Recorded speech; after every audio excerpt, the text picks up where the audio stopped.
Hello everyone.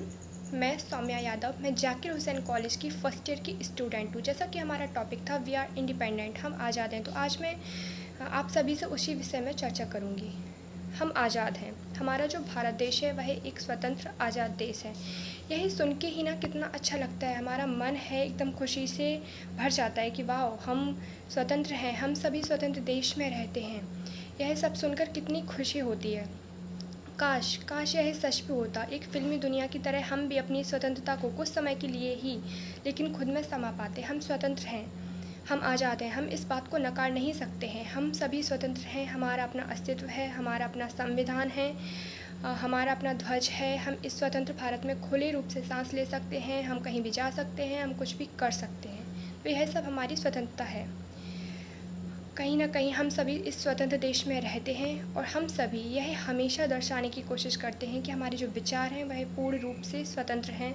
हमारे विचार पूर्ण रूप से स्वतंत्र हैं। हम लोग खुले विचारों वाले इंसान हैं। हम लोगों के विचार पूरी तरह से खुले हुए हैं। हम सभी खुले दिल वाले इंसान हैं और इस दुनिया में शायद कोई भी और भी लोगों के देश और भी लोग ऐसे नहीं हैं। हम सभी हमेशा यही दर्शाने की कोशिश करते रहते हैं कि हम सभी जो हैं कि हम लोग स्वतंत्र हैं। लेकिन अगर हम रियलिटी में अपने नज़रिए से इस सब को देखें तो यह सच नहीं है। रियलिटी में जो दिखता है वह सच नहीं है। आज हम सभी लोग 69वां स्वतंत्रता दिवस मनाने की तैयारियों में लगे हुए हैं। यह बात हम सभी जानते हैं। आज़ादी के इतने सालों बाद भी हम सभी पूर्ण रूप से अभी आज़ाद नहीं हुए हैं। लेकिन हम सभी हमेशा दुनिया को यह दिखाने के लिए या उनकी प्रशंसा पाने के लिए यह दिखाते रहते हैं कि हम पूर्ण रूप से स्वतंत्र हैं, हम इंडिपेंडेंट हैं, हम आज़ाद हैं। लेकिन अगर हम वास्तविकता देखें तो यह पूर्ण रूप से सच्चाई नहीं है। आज हम भारत के किसी भी कोने में जाके देख सकते हैं, इस सत्यता को परख सकते हैं। फिर चाहे वह कुछ भी हो, चाहे फिर वो बात नेता राजनेताओं की हो, हमारे घर या परिवार में हो, या फिर हम जहाँ वर्क करते हैं, वर्किंग स्किल जहाँ हम करते हैं, चाहे उसकी बात हो, हम सब कुछ देख सकते हैं कि रियलिटी कुछ और ही होती है और जबकि रियलिटी कुछ और होती है और हम देखते कुछ और ही हैं। आज हम इस स्वतंत्र भारत, जब आज़ादी के पहले जब जो हमारा भारत था यह स्वतंत्र नहीं था, अंग्रेज़ों के चंगुल में फंसा हुआ था, तो प्रत्येक भारतवासी के दिल में सिर्फ एक ही बात थी कि हमारे देश को जो है अंग्रेज़ों से कैसे छुड़ाया जाए। सिर्फ एक ही बात थी। लेकिन आज के समय में हम स्वतंत्रता का परिदृश्य ही पूरी तरीके से बदल चुका है। हम देख सकते हैं, हम सभी जिस स्वतंत्र भारत में रहते हैं, हम हमेशा स्वतंत्रता की बातें करते रहते हैं। फिर चाहे वह दिल्ली गैंगरेप कांड हो, या फिर वो हरियाणा खाप पंचायत की बात हो, चाहे फिर वो सरेआम छोटी छोटी बच्चियों को, लड़कियों को, युवतियों को, महिलाओं को वहाँ छेड़छाड़, उन्हें खुलेआम छेड़छाड़ की बात हो, इस सभी पर सरकार कोई एक्शन नहीं लेती। सभी चुपचाप बैठे हुए हैं। चाहे इसकी बात हो, चाहे फिर हमारे देश में महिलाओं को ज़बरदस्ती इतना बड़ा काम, उन्हें यहाँ तक कि आत्महत्या करने के लिए भी कहा जाता हो और फिर बाद में ऐसा पेश किया जाता हो कि वह अपनी ज़िंदगी से परेशान थी, इसलिए उन्हें ये सब करना पड़ा। ये सब दिखाने की बात हो, ये सारी बातें सामने आती हैं। तो क्या हम इससे पूर्ण रूप से हम कह सकते हैं, हम कहीं भी आंख उठा के देखें अपने इस भारत में, तो हम कह सकते हैं कि हम पूर्ण रूप से स्वतंत्र हैं? क्या हम लोग सच में पूर्ण रूप से स्वतंत्र हैं? आज के समय में जो महिलाएं हैं पुरुषों की बराबरी कर रही हैं, हर क्षेत्र में आगे बढ़ रही हैं, वहीं भारत के आज कई घर ऐसे भी हैं जहाँ पुरुष महिलाओं को आगे बढ़ते हुए नहीं देखना चाहते, वो खुद नहीं चाहते। आज़ादी के पहले भी महिलाओं की कंडीशन बहुत बुरी थी और आज़ादी के बाद भी महिलाओं के साथ इतने अत्याचार हो रहे हैं।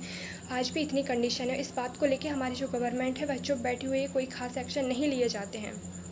और हमारे देश में बम विस्फोट और भी आतंकवादी संगठन घुसकर अवैध तरीके से हमारे भारतीय स्वतंत्रता को नुकसान पहुंचा रहे हैं, जिससे आम जनता, शहरों, बस्तियों, नगरों को नुकसान हो रहा है। और तो और जो आतंकवादी संगठन, इस बम विस्फोट में जो लोग मारे जा रहे हैं, उनसे किसी को कोई फ़र्क पड़ता है? किसी को कोई चिंता है उनकी? किसी को नहीं। उनके घर बिखर रहे हैं, उजड़ रहे हैं, लेकिन इससे किसी को कोई फ़र्क नहीं पड़ता है। बस जो नेता हैं, राजनेता हैं, वह अपने स्पीच में आके बस कुछ उनकी बुराई करके चले जाते हैं। बस अपने आप को इससे बचाने के लिए वह इसमें चले जाते हैं। फिर भी आम जनता खड़े होकर चुपचाप देखती है।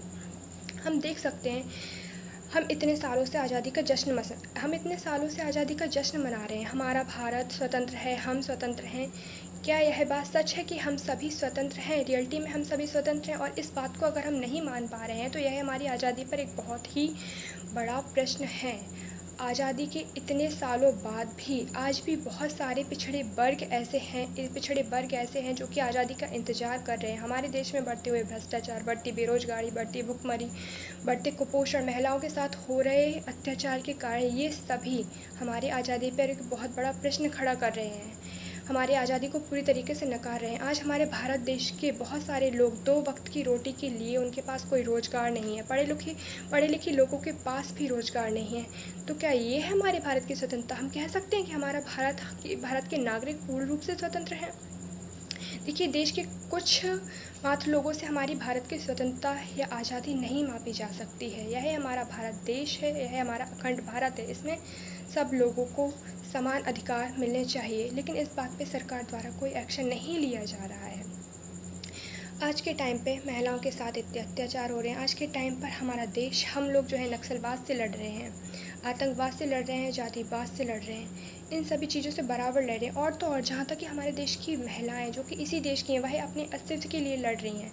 तो फिर हम किस तरीके से कह सकते हैं हम आज़ाद हैं? हम आज़ाद हैं कि हमें बहुत सारी स्वतंत्रता दी गई है, इस बात को भी नकारा नहीं जा सकता है। लेकिन इन सब चीज़ों के चलते हम कैसे स्वतंत्र हुए? हम कैसे खुले रूप से कह सकते हैं कि हम इंडिपेंडेंट हैं, हम आज़ाद हैं? हम सभी को आर्थिक रूप से भी आज़ाद होना पड़ेगा, तभी हमारी जो आज़ादी है वो रंग लाएगी। शुक्रिया।